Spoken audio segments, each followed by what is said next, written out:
ಈ ರಾಜ್ಯದ ಪ್ರತಿಯೊಬ್ಬ ವ್ಯಕ್ತಿನೂ ಗೌರವಿಸ್ತಕ್ಕಂಥ ವ್ಯಕ್ತಿತ್ವ ಅವ್ರದ್ದು. ಯಡಿಯೂರಪ್ಪ ಸಾಹೇಬ್ರ 50 ವರ್ಷ, ಕೋಟಿ ಹೃದಯಗಳ ಪ್ರೀತಿಯ ಹರುಷ.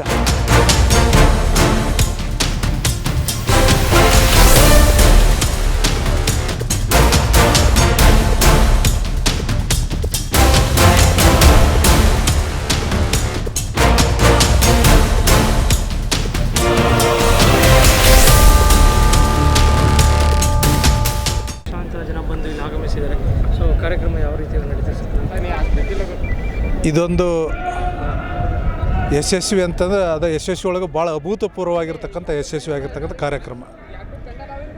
ವಿಶೇಷವಾಗಿ ಯಡಿಯೂರಪ್ಪ ಅಂತಂದರೆ ಈ ರಾಜ್ಯದ ಪ್ರತಿಯೊಬ್ಬ ವ್ಯಕ್ತಿನೂ ಗೌರವಿಸ್ತಕ್ಕಂಥ ವ್ಯಕ್ತಿತ್ವ ಅವ್ರದ್ದು.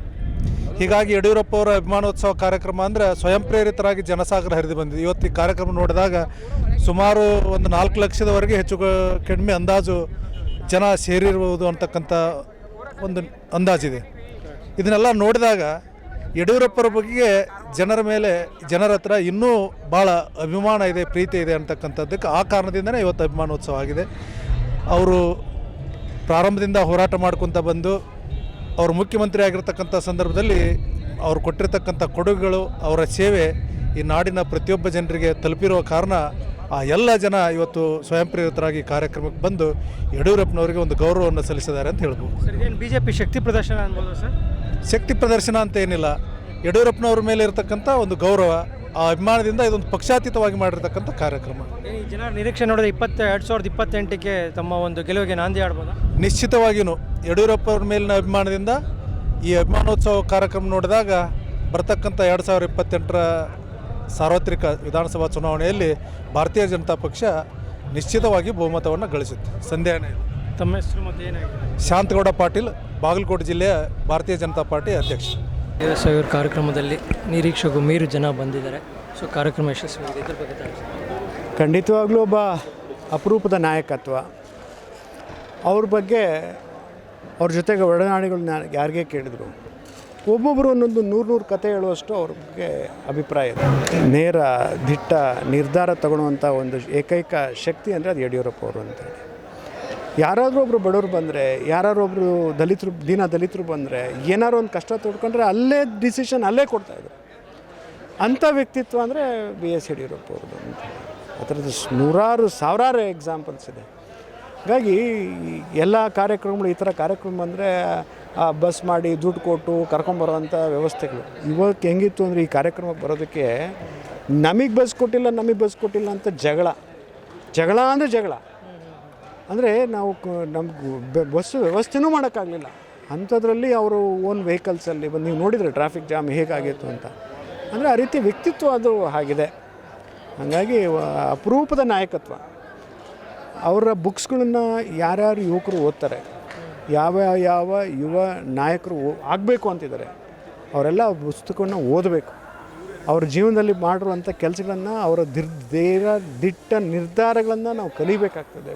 ಭಾಳಷ್ಟು ಜನರಿಗೆ ಒಂದು ಆದರ್ಶವಾದ ಪಾಠ ಅಂತೇಳಿ ಅವ್ರ ಜೀವನವನ್ನು ಚರಿತ್ರೆಯನ್ನು ಓದಬೇಕು, ನೋಡಬೇಕು ಅಂತ ನನ್ನ ಸ್ನೇಹಿತರಿಗೆ ಹೇಳಲಿಕ್ಕೆ ಇಷ್ಟಪಡ್ತೀನಿ. ಯಡಿಯೂರಪ್ಪ ಗುಡುಗಿದರೆ ವಿಧಾನಸೌಧ ನಡುಗುವುದು ಅಂತ ಹೇಳ್ತಾರೆ. ಅದೇನು ಯಡಿಯೂರಪ್ಪ ಗುಡುಗಿದರೆ ವಿಧಾನಸೌಧ ನಡುಗುವುದು. ಇನ್ನೊಂದಿದೆ, ಯಡಿಯೂರಪ್ಪ ಅವ್ರ ಜೋಳಿಗೆ ಊರಿಗೆಲ್ಲ ಹೋಳಿಗೆ ಅಂತೇಳಿ. ಆ ರೀತಿ ಅಂದರೆ ಒಬ್ಬ ಯಾರು MLA ಇದ್ದಾಗ ಒಂದು ಪ್ರೈವೇಟ್ ಬಿಲ್ ತರ್ತಾರೆ, ಕಣ್ಣೀರಿಟ್ಟು ಅಳ್ತಾರೆ. ಯಾರಿಗೋಸ್ಕರ? ರೈತರಿಗೋಸ್ಕರ. ಯಾರೂ ಸಪೋರ್ಟ್ ಇಲ್ಲ. ಆದರೂ ಎಲ್ಲ ಆಡಳಿತ ಪಕ್ಷ ಕಾಂಗ್ರೆಸ್ ಇದ್ದರೂ ಕೂಡ ಆವತ್ತಿನ ದಿನ ಅವ್ರಿಗೆ ಅಷ್ಟು ಅಂತ ಹೇಳ್ತಾರೆ, ಎಸ್ ಅಂತ ಹೇಳ್ತಾರೆ. ಆ ಥರ ನಿರ್ಧಾರಗಳು ಯಡಿಯೂರಪ್ಪ ಅವ್ರದ್ದಿತ್ತು.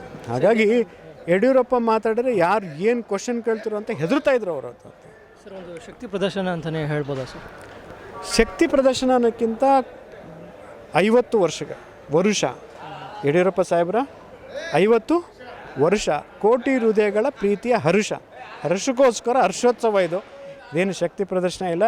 ಯಡಿಯೂರಪ್ಪರ ಶಕ್ತಿ ಏನಿದೆ ಅಂತ ಎಲ್ಲರಿಗೂ ಗೊತ್ತಿದೆ, ಮೋದಿಜಿಯವ್ರಿಗೂ ಗೊತ್ತಿದೆ, ಅಮಿತ್ ಶಾ ಗೊತ್ತಿದೆ, ನಾಡಿನ ಜನತೆಗೆ ಎಲ್ಲರಿಗೂ ಗೊತ್ತಿದೆ.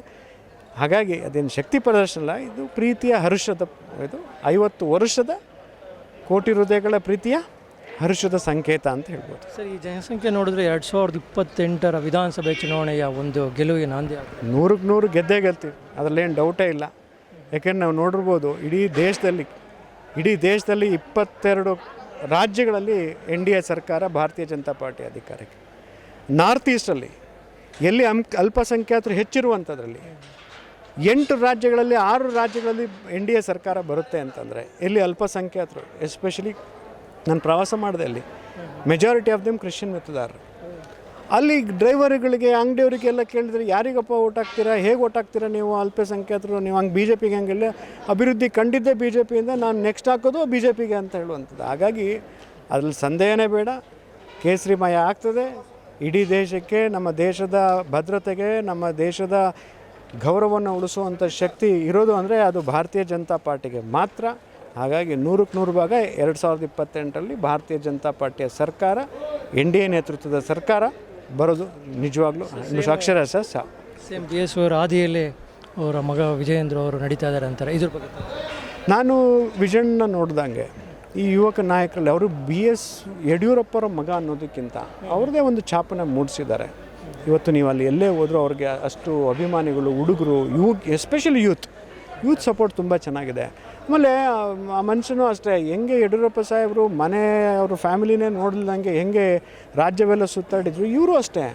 ಅದು ಏನು ಬೆಳಿಗ್ಗೆ ಬೆಂಗಳೂರು ಇರ್ತಾರೆ, ಸಂಜೆ ಶಿಕಾರಿಪುರಕ್ಕೆ ಬರ್ತಾರೆ, ಆಮೇಲೆ ಉತ್ತರ ಕರ್ನಾಟಕಕ್ಕೆ ಹೋಗಿರ್ತಾರೆ. ಅಷ್ಟು ಟ್ರಾವೆಲ್ ಮಾಡೋದು ಹೆಂಗೆ ಮಾಡ್ತಾರೆ ಆ ಮನುಷ್ಯ ಅಂತೇಳಿ ನನಗೆ ಆಶ್ಚರ್ಯ ಆಗ್ತದೆ. ಖಂಡಿತವಾಗ್ಲೂ ಆ ಛಲ ಇದೆ, ಆ ಛಲ ಖಂಡಿತವಾಗ್ಲೂ ಇದೆ.